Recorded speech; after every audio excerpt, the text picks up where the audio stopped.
الذي خلق 7 سماوات طباقا ما ترى في خلق الرحمن من تفاوت فارجع البصر هل ترى من فطور ثم ارجع البصر كرتين ينقلب إليك البصر خاسئا وهو حسير ولقد زينا السماء الدنيا بمصابيح وجعلناها رجوما للشياطين وأعتدنا لهم عذاب السعير وللذين كفروا بربهم عذاب جهنم وبئس المصير إذا ألقوا فيها سمعوا لها شهيقا وهي تفور تكاد تميز من الغيظ كلما ألقي فيها فوج سألهم خزنتها ألم يأتكم نذير قالوا بلى قد جاءنا نذير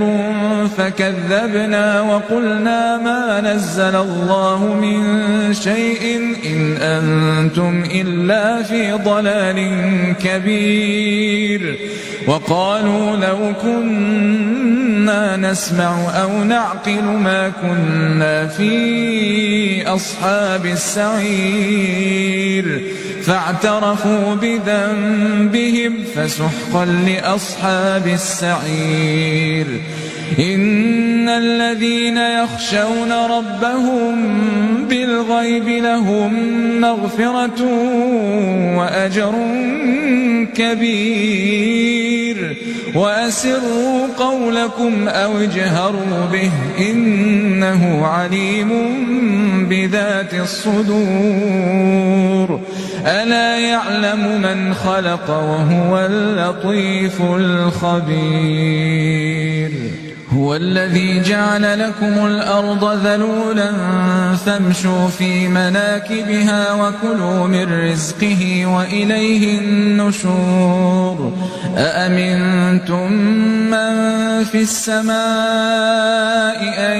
يخسف بكم الأرض فإذا هي تمور أم أمنتم من